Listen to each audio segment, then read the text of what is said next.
Greetings. I'm Alex Green. I'm a TRE certification trainer and the co-founder of Neurogenic Integration, an online community devoted to education about neurogenic tremoring and TRE.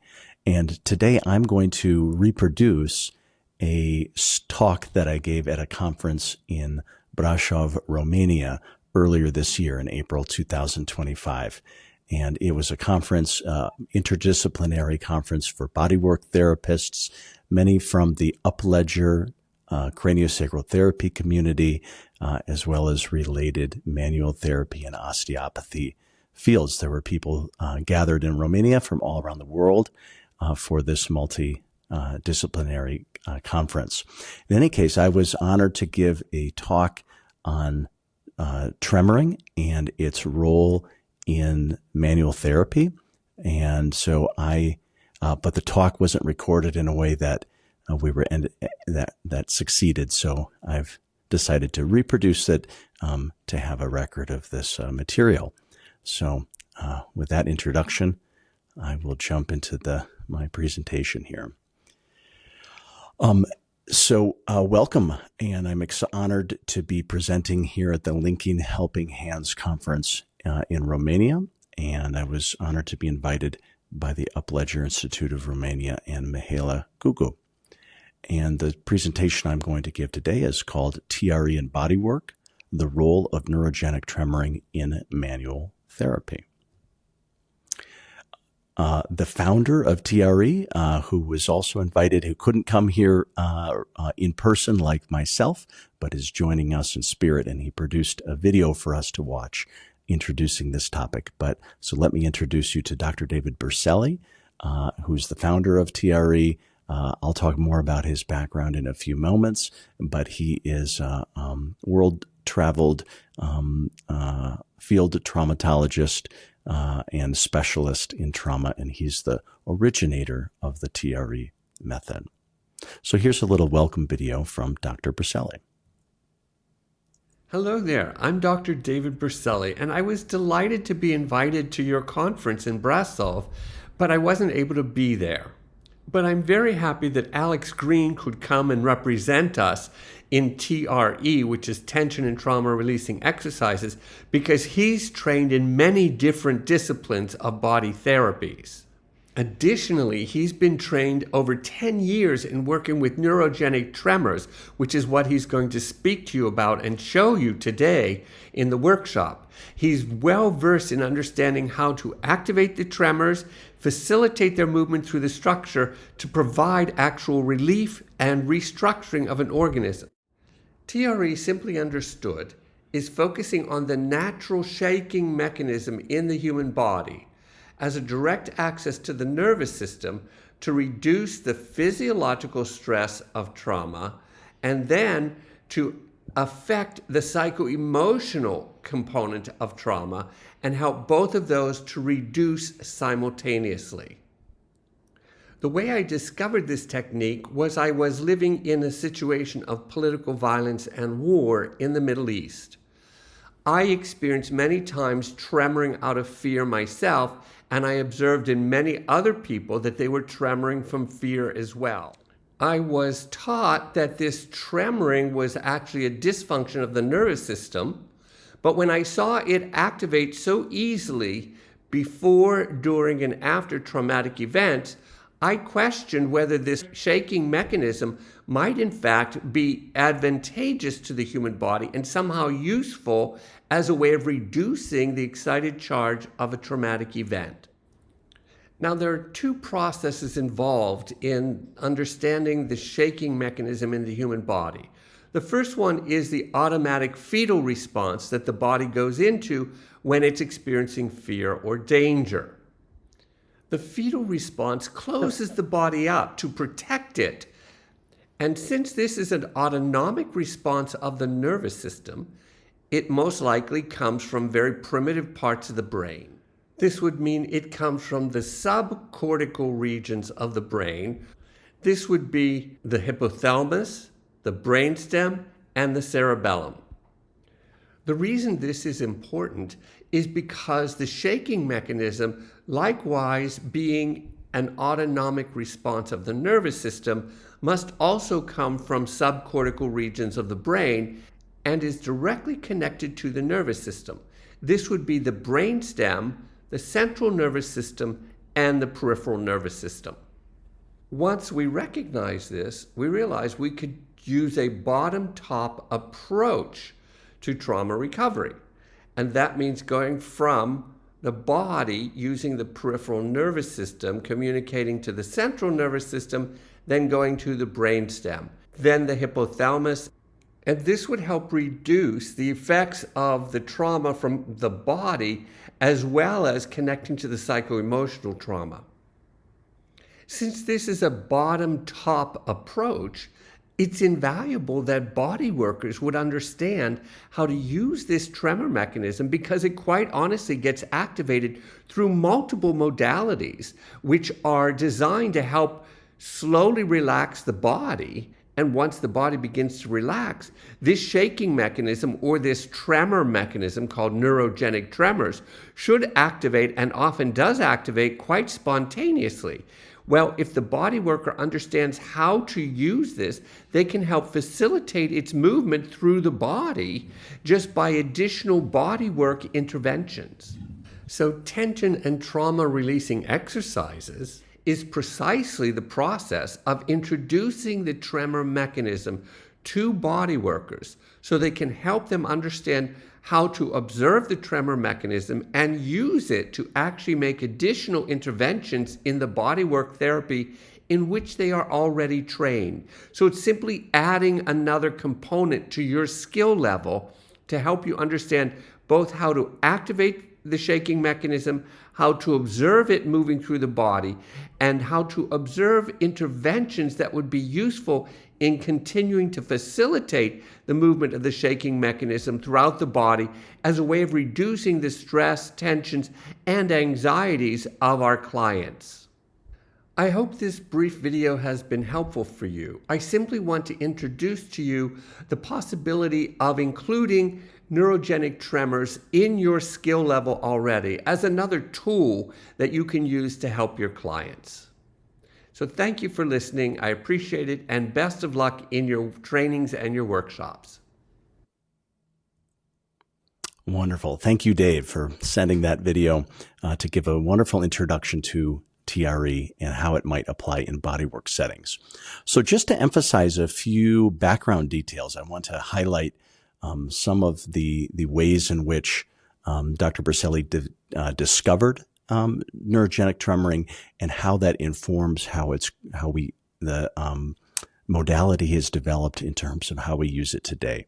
So as he alluded to in the video, he spent a lot of time working in war-torn areas, and he made, during periods of fighting and bombing and gunfire and things like that, he was sometimes sheltering, and he made some observations that during high-intensity fighting and exploding with explosions of mortar shells and bombs, that people would go into that automatic fetal response that he demonstrated in the video.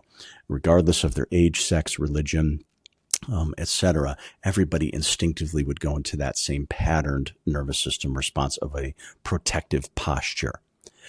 And he also observed that most people, especially the younger they were, would typically have a trembling in fear in or after those intense experiences.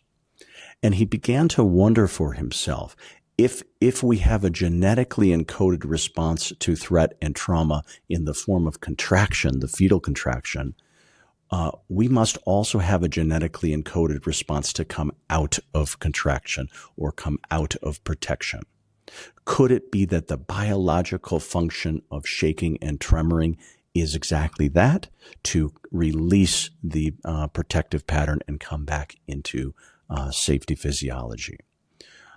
And then furthermore, might we be able to access that same mechanism during times of safety to complete stress and trauma responses? And in many ways, this last point, I believe, was the really key insight of Dr. Brașov's, that if it's natural that we have trembling and shaking during fear and high-intensity experiences, what if we came back to it later in times of safety?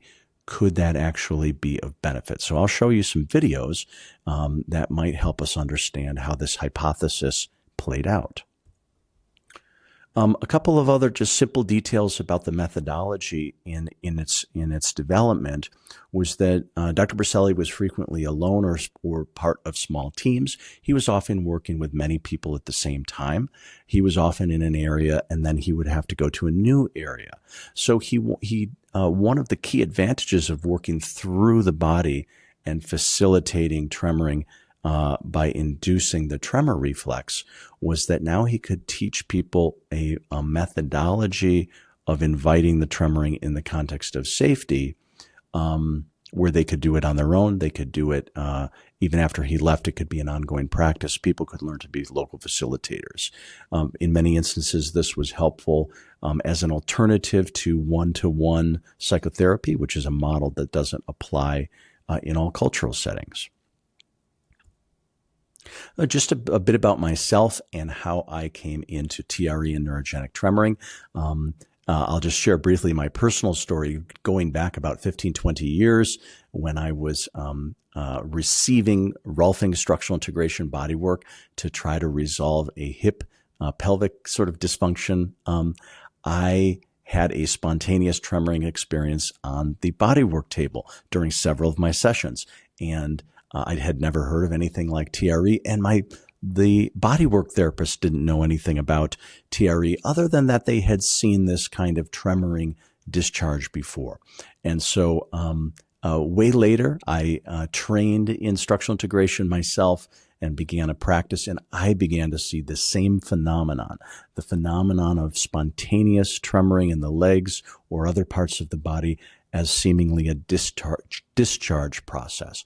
I was very curious about that, and what do we know about it? And as I was looking around, I came to Dr. Brașov's work, and was so excited the extensive way that he had looked into that phenomenon, and then not only that, developed such an amazing process of inviting it and using it therapeutically, which is what we'll be discussing further today. Once I did my TRE education, I have worked extensively integrating that into manual therapy and other settings. You can see here some of the other nervous system and movement-based trainings that I include in my work. So what exactly is this neurogenic tremoring? We saw some in the video. I've been referring to it as a biological process that brings us away from stress physiology, brings us back into safety. Let's see if we can see a few examples of this in the wild, so to speak. This is a video that's in the immediate aftermath of the Boston Marathon bombing in the United States in 2013, and we're going to see sort of this person was a witness, and he's giving testimony to the media, I believe, and take a look at his body as he's speaking. No, blood, the floor, blood everywhere on the floor. Was a big pile of blood, and then all you see was so whatever was in that IED was meant to do as much damage, and they accomplished that because the security helped one at a time. So I just helped that young man. He told me the name. So as we can see, as he's describing what he witnessed, we're seeing tremors through his arms all the way up to his shoulders into his head and neck and jaw. He's still able to speak. It's as though something autonomically is occurring. And many of you in the audience, you have maybe have had similar experiences during surprising, shocking experiences like car accidents. It's common after giving childbirth, waking up from a medical procedure, coming up out of anesthesia, charged emotional experiences. There's many of you can probably relate to this excitation that can happen that leads to tremoring. Let's look at another example where it's not so much about fear, but there's excitement. So this is an example of a young girl in the United States who went hunting for her father for the first time, hunting for deer, And a little bit of a trigger warning here. We're going to see a deer that they harvested that is dead. But what we're going to be observing is that not from fear, but through excitement, we're going to see the example of neurogenic tremors in this girl. Okay, talk. Is this normal? I'm not cold, I'm just shaking. Why are you shaking? Look!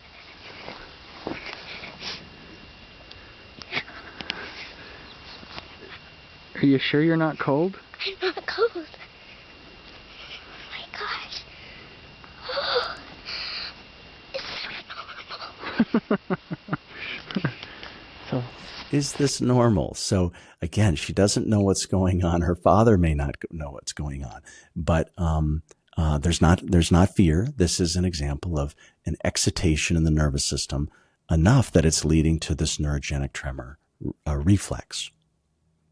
Now we owe a debt also to Peter Levine, who I'll be speaking about in a few minutes, another trauma educator, the developer of somatic experiencing, who also looked a lot at, was one of the key people to bring in an awareness that in the field of ethology or the study of animals in the wild, that tremoring behavior is observed there as well. So what can we learn from that? So let's watch this video. This is narrated by Dr. Berselli describing what's going on.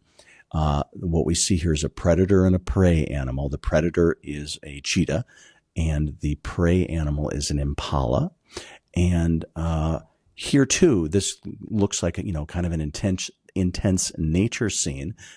So be forewarned about that. What I can tell you is that the prey animal, the impala, makes it out alive, and we're going to be seeing what happens biologically as we watch that process.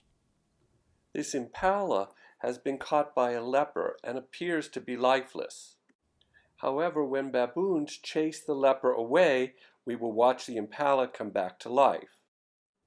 It looks as though the impala is dead and not even breathing.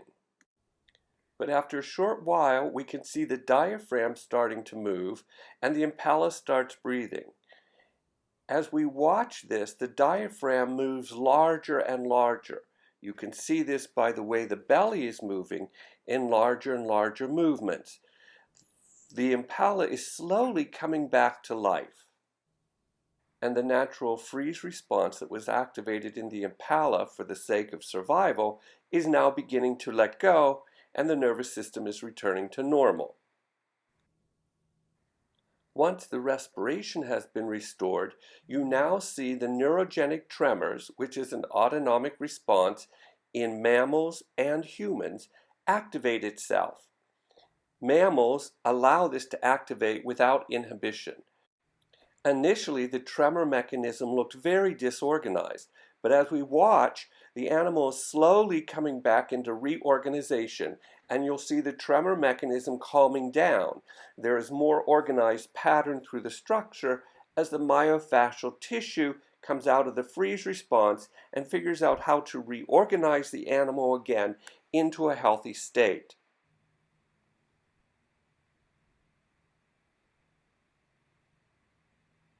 Once this occurs, the animal can get up and run away as though nothing has happened.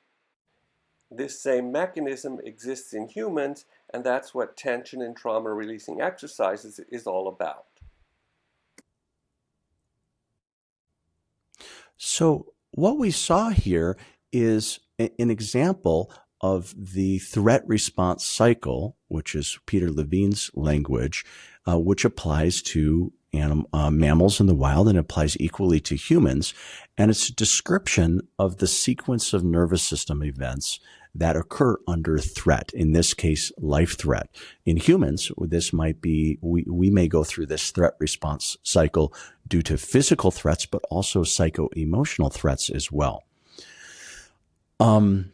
The patterning the response cycle begins with the defensive orienting. That would be, we didn't see that in this video, but seeing that the prey animal would be alerting to the potential danger. The next part of the sequence would be moving into sympathetic mobilization, or the fight-flight response, taking action to escape the danger or perhaps to fight back against the danger. When those don't work, what happens in the animal kingdom and the human world when a fight-flight response doesn't succeed is that we go into what's called the freeze immobilization response, which is a pattern in the nervous system where we go into a shutdown mode, sometimes called playing dead. And that's where when the video began, we saw that this impala was almost looking lifeless. We might have at first thought that it was dead. The cheetah or the leopard was there with it. There wasn't a fight there. And we're not sure what would have happened if the baboons hadn't come to scare it off.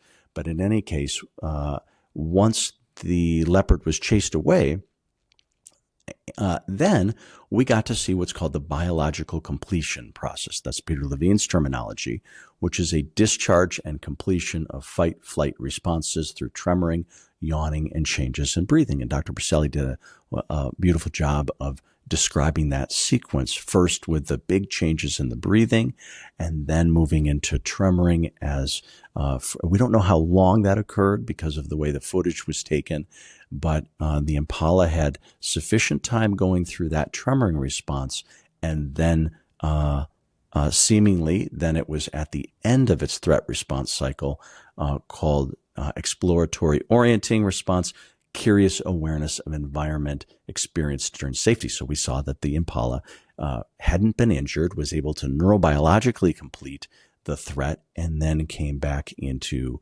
the ability to run off and go about its day.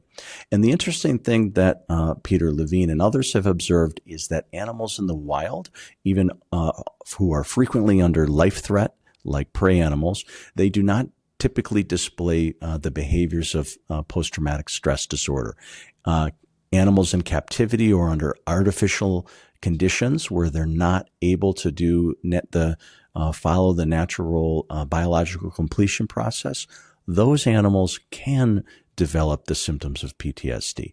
And so it gives us some pretty information that biology knows how to handle both going into protective responses and coming out of protective responses in a very resilient way if that biology is allowed to take place. And so that's what we have, what we bring into our work with TRE and people. So a couple other comments about tremoring in the animal world.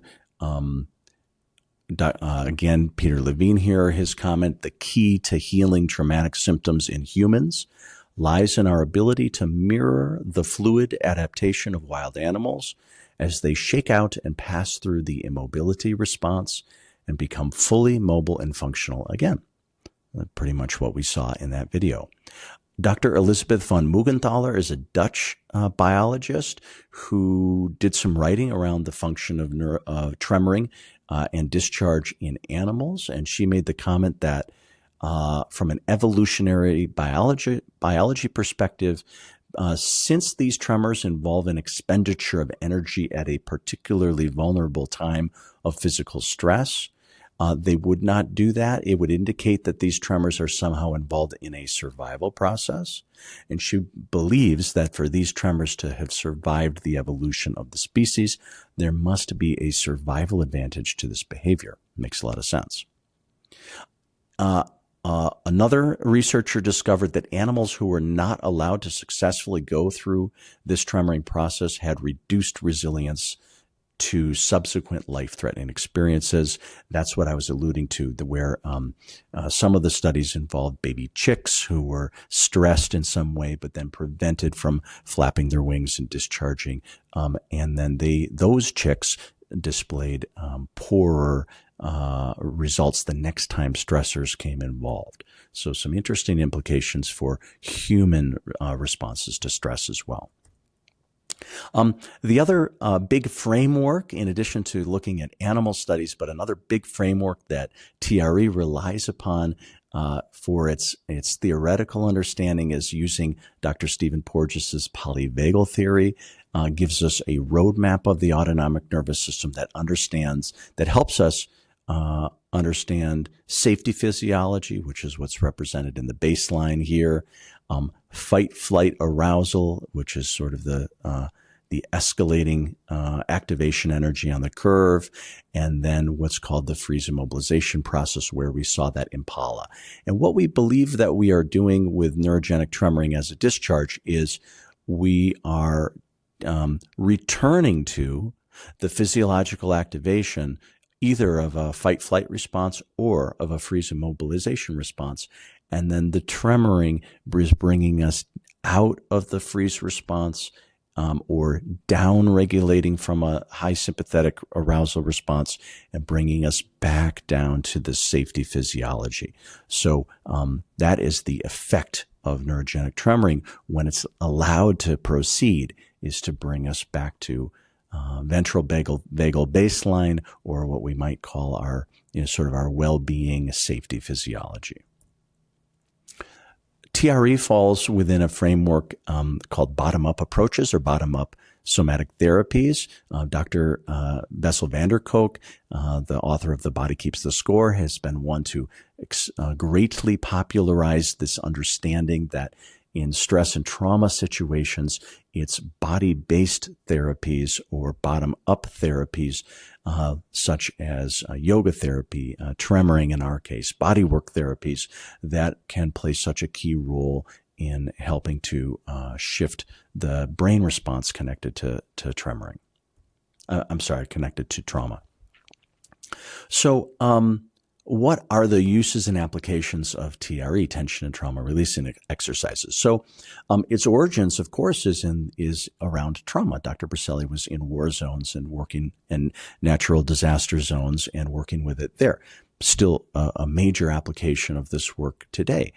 And trauma, as most of us know, is ubiquitous. And those of us here who are body workers, we may have come into body work thinking we were going to be working with musculoskeletal dysfunctions and migraine headaches and things like that. But soon enough, we realized that we can't separate out the body dysfunction and tension patterns that we see from the history and traumatic history of our clients. And so I think everybody here recognizes the way that this shows up in our manual therapy treatment environments. So, again, TRE its original uses around coming out, resolving the effect of shock trauma. So how do we get to that completion stage from a scary thing, like the way we saw with the impala? But we also discovered along the way that as we go into TRE, we can often be successfully working with things, not just that happened last week or yesterday, but going back 5 years ago, a few decades ago.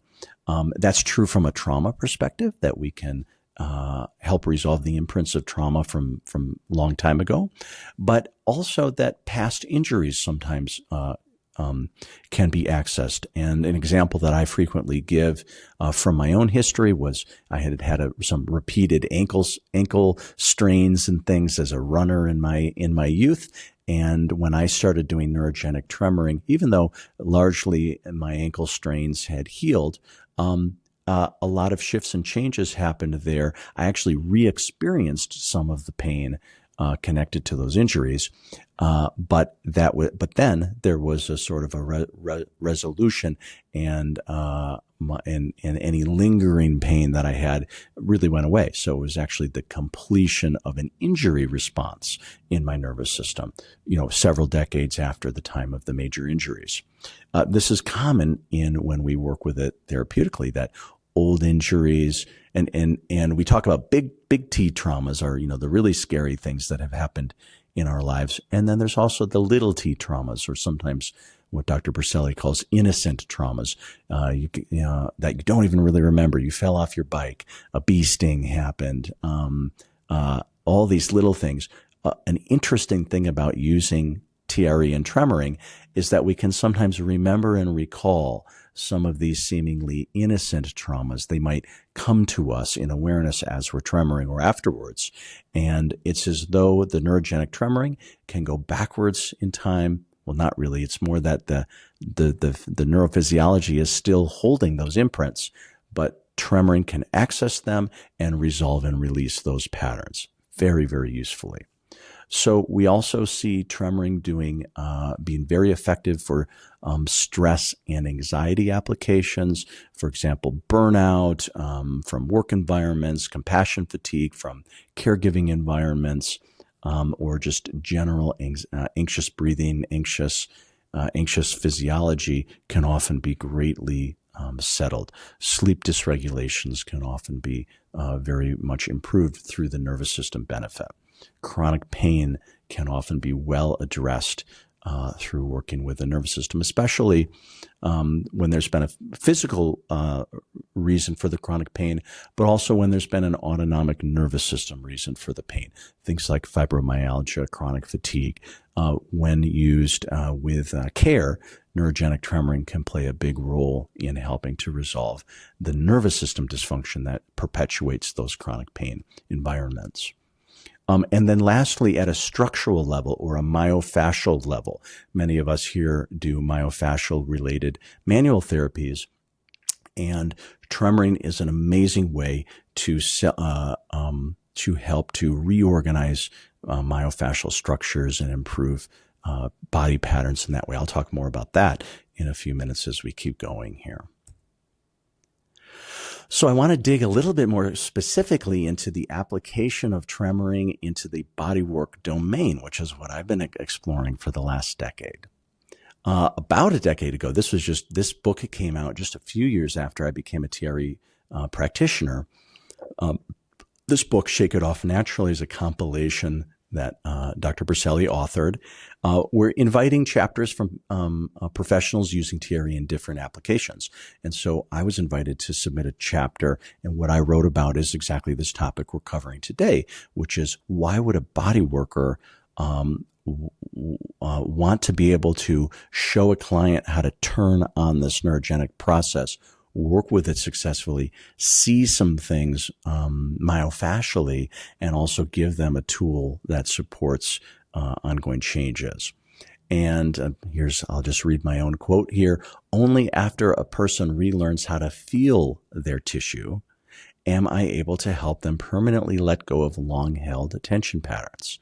Clients of mine who have a tremoring practice have a huge advantage on jump-starting their body back to life. And so a lot of what I spoke about in this chapter was the idea that when people were coming to me for structural integration or myofascial release body work, if they were not very sensitive to their bodies yet, that the initial work was to help them tune into their body, reconnect to sensation. And oftentimes when that reconnection occurred is when they could start to get lasting changes from the manual therapy that I was doing.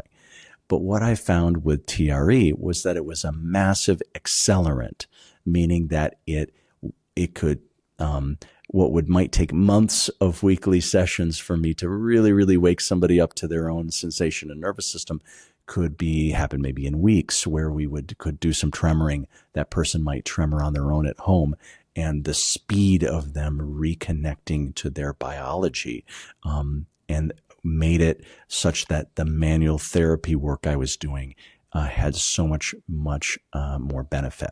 That was my experience. I'll talk more about it, as well as some others that I'll be sharing their perspectives that I gathered for this talk. So what are some of the attributes of tremoring that can work really well in a manual therapy setting? Well, one is it really, really easily integrates with manual treatments, meaning that we can, in the flow of a table-based manual therapy session, we can teach somebody how to turn on this tremoring right there laying on the table by showing them a method that we will cover today that turns on the neurogenic tremor reflex, and we can teach them how to turn it on, self-regulate it, and we can work with it right there on the table. We can also start to, as they become familiar with it, we can interact with their tremoring through our manual interventions, our cranial sacral holds, our myofascial cross-hand releases, our trigger point work, our listening touch, any of our tools, even crossing over into, say, for example, Reiki, any modalities that we have are going to be in dialogue with the tremoring. This is where so much of the richness comes in, is that those of us who've developed a very sensitive touch through our bodywork training, when somebody has turned on their neurogenic tremor reflex and we are using our work, we can sense and feel and support in a way we can encourage this process along to get to more successful resolution at the nervous system level. And our body work is going to influence the tremoring, and the tremoring is going to influence our body work. Meaning, like I said earlier, if the person does this, it's going to speed things up. Muscles are going to let go more readily. The nervous system is going to enter into a parasympathetic mode much more easily. They're going to access and release any psycho-emotional traumatic patterns that are needed to move through. All of that is going to happen much more quickly and successfully.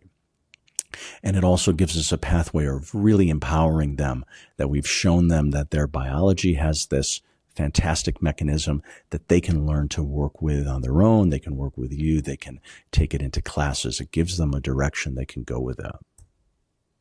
So I just want to take a moment and just, again, with a bodywork eye, I wanted to show everybody just the variety of tremors that we see when we are facilitating. Sometimes they're very local, like we're seeing with this gentleman here in the neck and the shoulders. Sometimes it's a bigger dynamic movement, something in the shoulders and the thorax being addressed in this application right here. Again, a different pattern going into an extension pattern. Very often, if we start to see movement patterns, functional movement patterns, developmental movement patterns, if we have training in reflex integration, we can see that start to play a role. So whatever clinical training you have, you are probably going to start to see all kinds of interesting phenomenon when the person starts to tremor. Here we have a very local tremor, small, but something meaningful happening in that location. Sometimes we see movements that work along the entire spinal column. In this case, sort of an undulating serpentine movement addressing the whole spine. Again, we see all kinds of, here a flexion and extension pattern happening in the lower pelvis and lower back. Something as specific as tremoring that might address a particular joint. And so all of these are examples of the kinds of fascinating things that we can see as we start to work with it therapeutically. A frequently asked question is tremoring just sort of, is it a one-off experience, or is it something that can be nurtured and developed over time? Now, in some instances, it can be a one-off experience. If the purpose of tremoring is to reach resolution over a particular shock trauma. They had a car accident a few months back and they're releasing the charge from that. It's very possible that one or several tremoring sessions is enough to work with those single event kind of things. On the other hand, many people choose to stay with tremoring as a more of an ongoing practice. And those people who stay with it in an ongoing way, both in their self-practice or with you as the bodywork facilitator, they would see that the process evolves over time, meaning that the tremoring might move into new areas. It might expand more broadly through the structure. It might move more deeply. The tremoring might start to differentiate myofascially. Different zones open up more flexibility and mobility across joints or myofascial structures.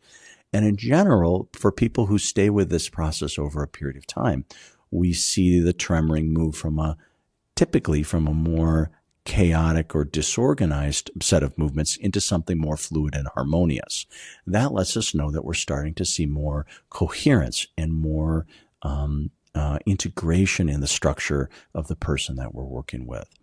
At the nervous system level, the autonomic nervous system level, we very often watch our clients move through stress physiology, like the freeze immobilization response, the sympathetic arousal. We see changes and they tell us about it, or their friends, family, spouses tell us about it, that they start to become more calm. They're sleeping better. They're more even keel. They feel themselves more. They feel others more. They feel more in touch with their body. All of these indicate a movement away from stress physiology into their safety physiology, which is always so cool to be a part of somebody's journey. So as part of preparing for this presentation, I wanted to see what else was going on with TRE providers around the world who are bodywork therapists like myself, because, I've been a little bit in my own little bubble working with Tremoring in the bodywork setting for about a decade or so. And it's been a fascinating ride. And I wanted to sort of compare notes with a lot of my colleagues. So I set up some interviews, some informal conversations with about a dozen or so of my colleagues. And I wanted just to hear what other people were saying. And mostly in those conversations, I came to the conclusion that we all had, different training, different modalities. And so some variations in how we applied tremoring within our treatments, but we saw there were so many commonalities. For example, not almost all of us would attest to that tremoring helps us tap into an innate intelligence of the body. It's as though once we turn on this tremor response, it shows us and shows our clients the things that need addressing physically, psycho-emotionally. It's as though this can lead us into the necessary zones of resolution. In TRE, we use a phrase, follow the organism, and it gives us this idea that we can really trust this innate biological process. Very similar to Dr. Upledger's and Jean-Pierre Barral's comments about the inner physician, and I think most bodywork therapies support this idea that there's an innate intelligence of the body. Most of my colleagues, all of my colleagues agreed that TRE could really support our clients developing an increased sensitivity and responsiveness to the manual therapy, meaning that things happen faster. It sped up our results. It expanded our toolkit beyond the domain of just the musculoskeletal and bringing us into a way we could help with the trauma resolution that's inevitably there. It gives us a framework for safely and very directly helping to resolve nervous system things. And it gives our clients a very empowering self-regulation tool, both what they experience with us in our treatment rooms, but also the self-awareness that they develop, as well as the ability to practice this independently. It's very, very empowering. A couple other observations that came out of these conversations amongst my colleagues. Clients with active neurogenic tremoring practices, those who practiced it regularly, were more likely to spontaneously discharge during sessions. So what that means is that if somebody was a tremorer, and they did it on their own sometimes, that it was more likely when we were doing our treatments that they would tremor or some other kind of spontaneous discharge, like a big shift in their nervous system, perhaps an emotional expression or release. And so the likelihood of them entering into those release experiences was much higher if they had already been exposed to TRE. And tremoring tends to occur as quick dynamic bursts during tension release, particularly beneficial for clients with less body awareness or minimal somatic practice background. So that's just saying that the tremoring itself helped wake people up so they could sense and feel their bodies in more dynamic ways. Many of us agreed that tremoring adds a new visual layer to assessment as body workers, that it can the tremoring pattern, the three-dimensionality of the movement, can reveal areas of disconnection or lack of coherence or integration or organization in the body that helps us know what's succeeding and what has not yet succeeded in our manual therapy treatment. Tremoring patterns highlight regions that might need our manual attention. And this real-time feedback helps guide and validate our manual therapy strategies. TRE can become a primary self-care tool that we recommend to our clients. I've been already commenting upon that. This was my experience. The clients who tremor regularly progress more efficiently through the 10-session structural integration series. So Rolfing structural integration, for those of you who don't know, it's a myofascial framework, goes through 10 sequences that kind of address the myofascial system in a whole way. And my comment, as well as some of the Rolfers that I connected to, have shared that tremoring just makes one cycle of the 10 sessions of Rolfing usually can help get the client get more out of it. We get more done in one round, so to speak. And another comment from somebody else that tremoring can serve as a form of biofeedback during treatment, which helps direct our hands-on interventions with greater precision. So there's so much to be mined from working with tremoring during our manual therapy experiences. So I just wanted to kind of highlight some of the comments and quotes from some of my colleagues who I collaborated with, and just so you can hear how other people are languaging it. So Chetamichik is a bodywork therapist and naturopath splits his time between Italy and the UK. And his comment that spontaneous involuntary movement is the missing link in many therapies. It's always been part of the body's language, just waiting to be heard. I thought that was a nice comment. Emmeline Duncan is a psychotherapist and manual therapist in Australia, and who shared some very interesting experiences. I'll read her quote. Clients who had previously resisted months or years of manual intervention suddenly became receptive after engaging with TRE. It was as though neurogenic tremoring had softened something deep at the nervous system level, finally allowing manual therapy to have its intended effect. And Emmeline also does dry needling as part of her manual therapy, and she shared a very cool story and some videos, and this has happened to her several times that I think gives us some interesting information. So a quick backstory here is that she had a client who I think believed treating for ankle pain and had done some manual therapy there, and then as well as some dry needling. We can see here in these videos, we can see the needles in place. And then one week she taught this person TRE, neurogenic tremoring, and just a one-off experience. It went well. The following week he came back in for treatment, had not done any more tremoring. They didn't do tremoring together there.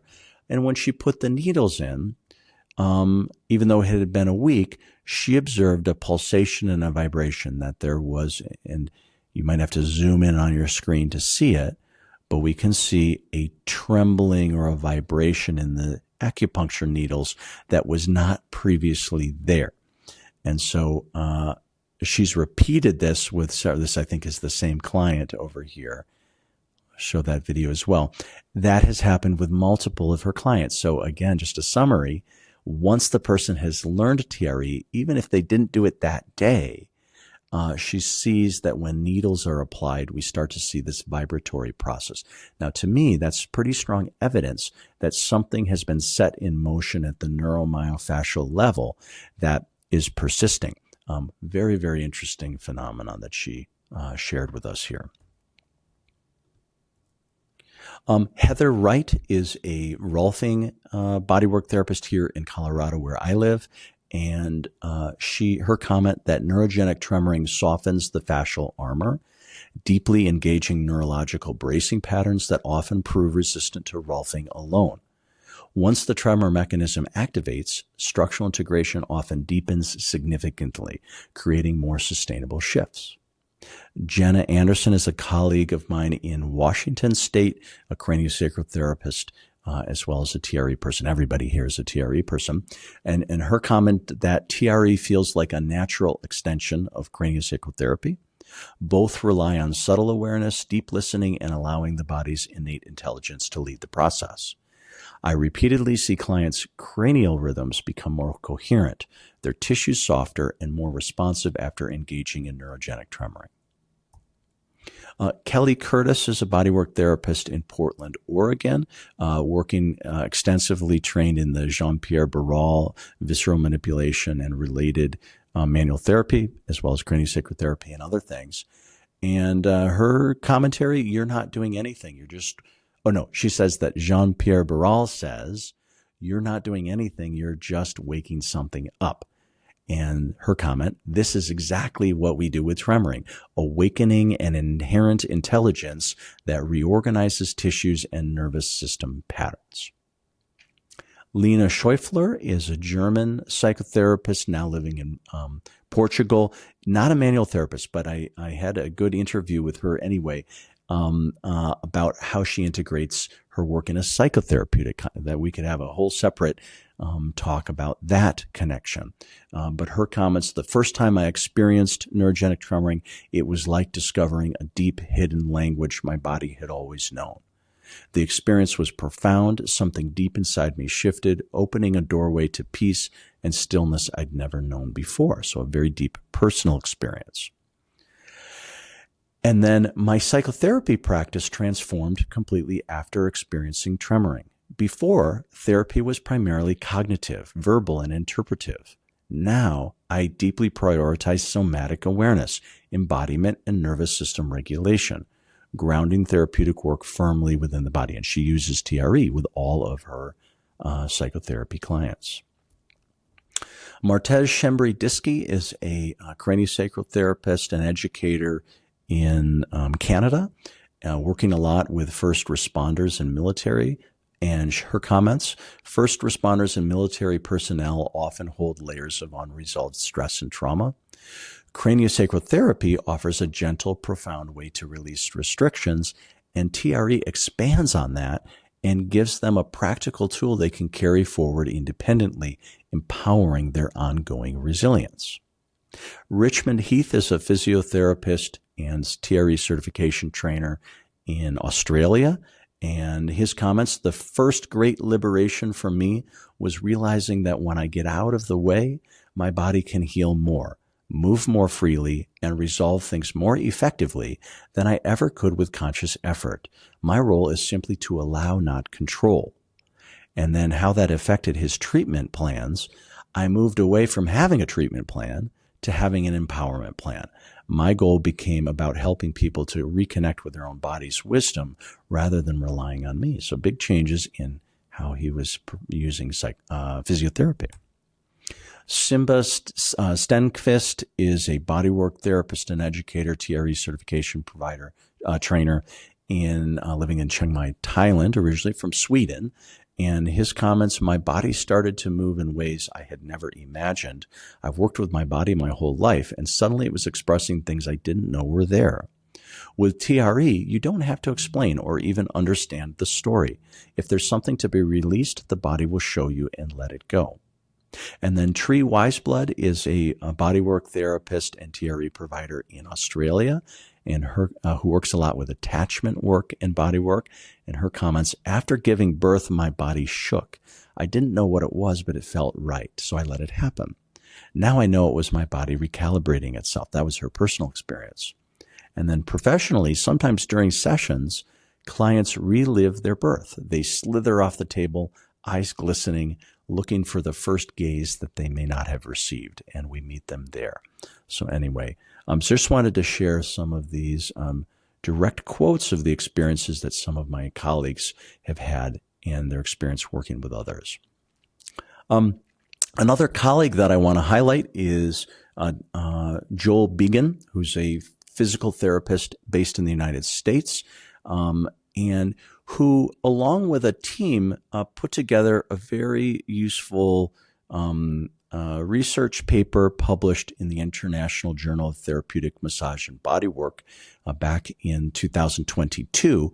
And this paper reviewed not only within TRE, but more broadly, I'll just read their quote. Our aim is to describe a possible class of non-pathological spontaneous movements that has so far received little attention in the scientific literature.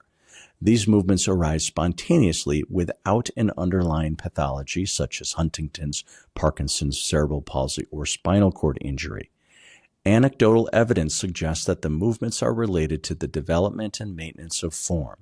being part of inherited autoregulatory behaviors, and thus may have overlooked therapeutic potential. So what this paper did is it said, look, there's all these places, TRE, myofascial release, myofascial unwinding, some chiropractic traditions, some indigenous methodologies where spontaneous movement emerges, not as a pathology, but as where something intelligent and therapeutic is occurring.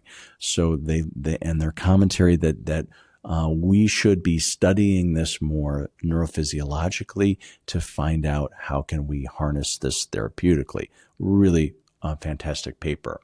They made a cool comment. They said they borrowed, they introduced this term morphogenetic movement, which is a terminology used in embryology to describe spontaneous movements at any life stage that help adapt, develop, or maintain the body structure. So what they are saying is that embryologists talk about morphogenetic movement as how we grow and develop as in utero and as infants, but that their proposal is that that process doesn't stop, that we have self-organizing movements and behaviors that can persist lifelong, that help us maintain our physical form and our myofascial organization.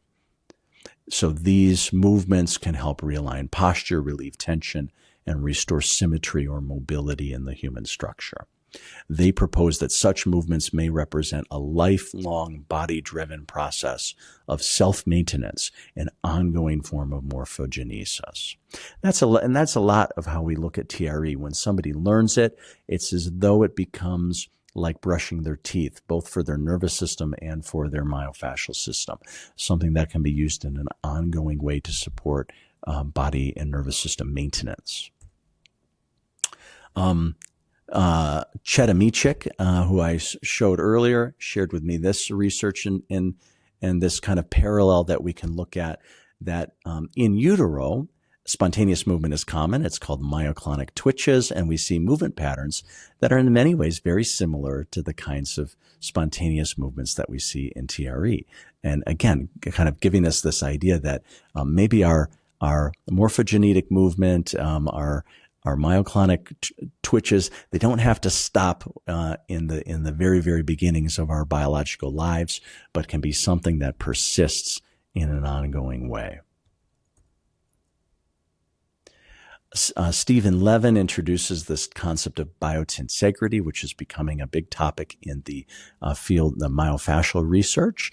And in summer of 2025 at the Fascial Congress in New Orleans, which just occurred this past month in August 2025, starting to look at more of these connections between neurogenic tremoring and the myofascial system. One of our TRE providers, Lisa Kimball, was there representing TRE as and its connection to the myofascial system. So briefly, what we believe is that the biotensegrity model is this idea that our myofascial tissues in connection with our skeletal system maintain the overall shape and organization of our body, and that a change we introduce anywhere myofascially through a manual intervention, through a movement intervention, can create ripple changes through the whole structure. And so Joel Began and myself were wanting to continue to expand this, looking at this biotensegrity perspective as what's happening in the reorganization with TRE and other forms of neurogenic movement. So because TRE, from a mechanistic perspective, it involves oscillatory movements that emerge from neuromuscular loops involving the muscle spindles and the Golgi tendon organs. At the muscular level, there's a feedback loop creating these vibrations, and it can help redistribute tension dynamically across fascia, musculature, and connective tissue, or the fascia. And this can create a fluid global adaptation across the body, not just in one joint or plane. So this is the potential that we're seeing with that. Emerging research directions. So there's many areas of TRE research that are proceeding in psychological contexts, in sports medicine contexts, and within the bodywork field, research that I want to be pursuing with Joel Began and others is starting to one idea is beginning to map movement phenotypes, which just means the types of the various patterns that we see with tremoring. There's many commonalities as we observe. Can we begin to create some meaningful descriptions of the tremor patterns that we see? Can we use a descriptive phenomenology? Can we use video observation to help develop a typology of movement expression? To give some framework, some linguistic framework for organizing what we see with this for clinical application. How do these movement types correspond with known myofascial tracts or the anatomy trains from Tom Meyer's work, for instance? And offer a non-pathologizing movement classifications rooted in functional and fascial logic rather than neurological deficit models. So we want to continue to explore cross-modality interactions, TRE with manual therapies. That's why I was so excited to speak at this conference, is because I wanted to rub elbows with craniosacral therapists and osteopaths and visceral manipulation people, because I believe we all see similar things in the same way that I saw neurogenic tremoring as a body worker. Before I knew too much about it, I contend that everybody I speak to who are bodywork therapists, they see this sometimes too. And like me, there may not have been a full understanding of what is going on and how can we work with this therapeutically.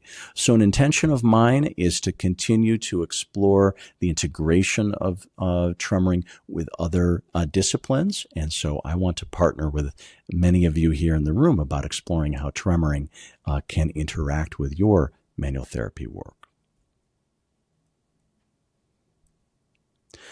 Through the company that I co-founded with my colleague Steve Yosang Shields, Neurogenic Integration, is a website and community. And our mission is exactly this, the mission of understanding neurogenic tremoring from TRE and its applications into new domains, the application into manual therapy, chiropractic physiotherapy, osteopathy, sports medicine, athletic training, personal training, breath work, movement modalities, yoga, that we believe there's many contexts in which having the knowledge about neurogenic tremoring and the ability to work with it alongside these other modalities, there's a massive potential. And so our website, neurogenicintegration.com, is a growing resource hub for information, classes, and workshops on these themes. And we are actively seeking collaboration with people all around the world, engaged in lots of conversations and collaboration. So any of you listening, please reach out if there's a way that you want to share your experience and work with us. That's our information for the Neurogenic Integration website, email address, and social media account. And a shout out to TRE Romania, a wonderful organization based here in Romania with TRE providers across the country. And I've been able to connect with many of them here during my stay in Romania. A group of practitioners doing awesome work. And so anybody listening based in Romania, go to treromania.org, or find them on social media. There are practitioners in Bucharest, there are practitioners in Brașov, and there are people to help you get started if you're curious. And finally, just a big thank you to the people that I interviewed for this, the people that I showed there, my colleagues around the world, and then also a big thank you to Dr. David Berselli for his help supporting this conference, and to Mihaela Gugu for the invitation and the organizing of this first Linking Helping Hands conference. And I'm excited to continue to collaborate with the community. And also a thank you to the Upledger Institute of Romania, also for the invitation and the hosting of the program. Thanks so much. I hope this was helpful and informative. Any bodywork therapists who want to learn more, please reach out to me directly. Alex@neurogenicintegration.com. That's neurogenic-integration.com is the best way to reach me. And if you're a body worker who's curious about neurogenic tremoring, who sees it, who has an idea on how to explore things or do research around it, please reach out to me, because this is what I'm trying to expand my work into. Thank you so much.